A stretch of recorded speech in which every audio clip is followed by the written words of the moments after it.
Bayangkan, ribuan mahasiswa berjuang mengejar pendidikan, namun tiba-tiba mereka dihadapkan pada kenyataan pahit. Pemotongan anggaran yang berimbas pada operasional kampus, beasiswa, dan fasilitas pendidikan. Apa yang sebenarnya terjadi? Mengapa pemerintah melakukan efisiensi anggaran di sektor pendidikan? Dan bagaimana dampaknya bagi mahasiswa, dosen, serta dunia akademik di Indonesia? Mari kita cari tahu.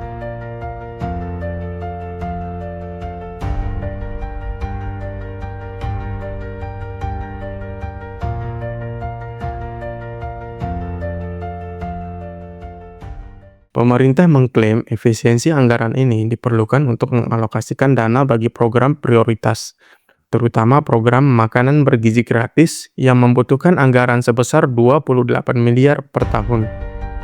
Program ini bertujuan memberikan makanan gratis kepada lebih dari 82 juta anak dan wanita hamil guna mengatasi masalah malnutrisi dan stunting di Indonesia.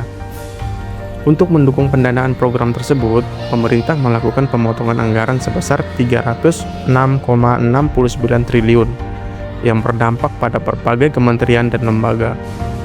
Langkah-langkah efisiensi meliputi pengurangan perjalanan dinas, pembatasan penggunaan pendingin ruangan, dan pengurangan biaya operasional lainnya. Selain itu, efisiensi anggaran ini juga dimaksudkan untuk menjaga defisit anggaran tetap terkendali, dengan target defisit sebesar 2,53% dari PDB pada tahun 2025, turun dari 2,7% pada tahun sebelumnya.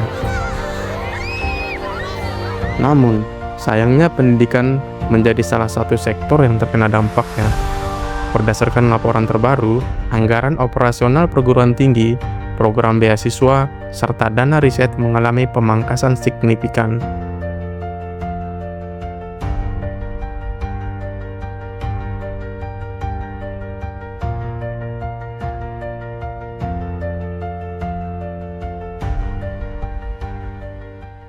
Bagi mahasiswa, ini bukan sekedar angka di laporan keuangan. Pemotongan anggaran akan berdampak langsung pada kehidupan mereka. Beberapa dampak yang akan dirasakan antara lain, berkurangnya kuota beasiswa, kenaikan uang kuliah tunggal, pengurangan fasilitas kampus,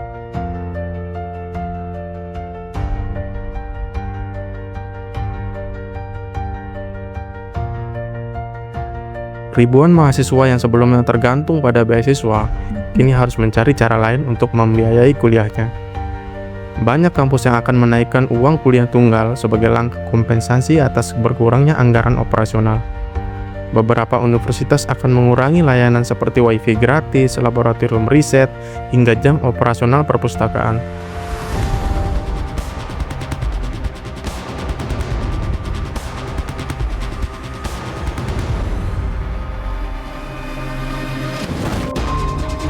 Sejumlah anggaran beasiswa yang dikelola Kemendikti-Saintek berpotensi dipangkas buntut dari aturan efisiensi anggaran. Kemendikti-Saintek terkena efisiensi anggaran sebesar 14,3 triliun rupiah dari total pagu anggaran sebesar 56,6 triliun rupiah.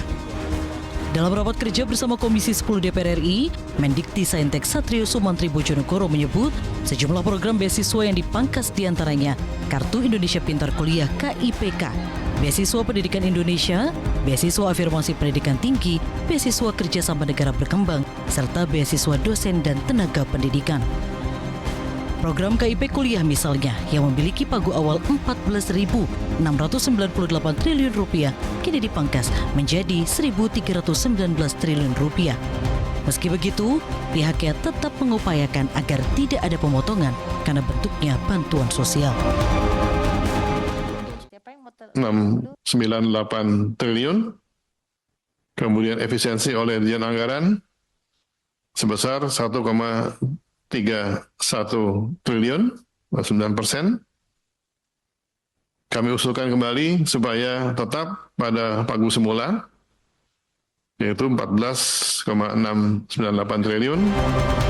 Anggota Komisi 10 DPR RI menyatakan anggaran-anggaran yang bersifat bantuan sosial seharusnya tidak dipotong karena hal ini merupakan bentuk ketidakpatuhan pada Inpres nomor 1 tahun 2025. Kita lihat berdasarkan Inpres nomor 1 tahun 2025 itu kan ada bahasa yang berbahasa bansos itu tidak boleh kena efisiensi. Seharusnya ada 200.000 mahasiswa baru yang lulus SMA, dia seharusnya bisa melanjutkan kuliah apabila mereka memang berada dalam keadaan ekonomi yang sangat rendah. Namun dengan adanya efisiensi ini jadinya terancam apakah mereka bisa lanjut atau tidak. Yang ongoing pun sama. Seharusnya itu juga sudah harusnya mereka tetap bisa studi dengan nyaman gitu ya di beberapa tahun ke depan, khususnya tahun ini. Namun saya yakin sebagian daripada mereka pasti juga deg-degan. Apakah saya nanti yang kena pemotongan atau tidak? Apakah kuliah saya bisa lanjut atau tidak? Begitu. Jika pada akhirnya program bantuan tersebut teribas pemangkasan, maka mengakibatkan subsidi pendidikan menjadi terganggu hingga berpotensi menghambat proses lajunya perkembangan di sektor pendidikan. Belum lagi, dampak efisiensi tersebut juga akan membuat penerima KIP sebanyak 663.821 mahasiswa tidak dapat dibayarkan pada 2025 sehingga terancam putus kuliah. Bukan hanya mahasiswa yang terdampak, para dosen dan peneliti juga akan merasakan imbasnya. Beberapa perguruan tinggi akan mengurangi rekrutmen dosen baru. Bahkan, mungkin ada yang melakukan pengurangan tenaga pengajar. Selain itu, dana riset semakin terbatas, beban kerja dosen meningkat, terhambatnya inovasi dan pengembangan teknologi. Banyak proyek penelitian yang harus tertunda atau dibatalkan karena kurangnya pendanaan. Dengan pengurangan tenaga pengajar, banyak dosen harus mengajar lebih banyak di kelas dengan kompensasi yang minim. Tanpa riset yang cukup, Indonesia semakin tertinggal dalam pengembangan sains dan teknologi. Lalu, bagaimana dampaknya dalam jangka panjang? Jika anggaran pendidikan terus ditekan, Indonesia bisa menghadapi berbagai masalah serius. Meningkatnya angka putus kuliah, menurunnya kualitas lulusan, daya saing global semakin lemah. Banyak mahasiswa dari keluarga kurang mampu tidak bisa melanjutkan pendidikan tinggi. Tanpa fasilitas dan tenaga pengajar yang memadai, kualitas lulusan perguruan tinggi bisa menurun drastis. Di era persaingan global, pendidikan berkualitas adalah kunci utama untuk membangun ekonomi yang kuat. Jika sektor ini dikorbankan, bagaimana Indonesia bisa bersaing di panggung internasional? Namun, kita tidak bisa hanya berdiam diri. Ada beberapa langkah yang bisa kita lakukan untuk menyuarakan kepentingan pendidikan. Mahasiswa dan akademisi harus bersuara. Diskusi publik, petisi, hingga aksi damai bisa menjadi cara untuk menuntut perhatian pemerintah. Mengoptimalkan sumber pendanaan lain. Kampus perlu mencari alternatif pendanaan dari pihak swasta atau hibah internasional yang mendukung riset dan operasional. Menjadikan pendidikan sebagai prioritas. Pemilih muda harus lebih kritis dalam memilih pemimpin yang benar-benar peduli terhadap masa depan pendidikan Indonesia.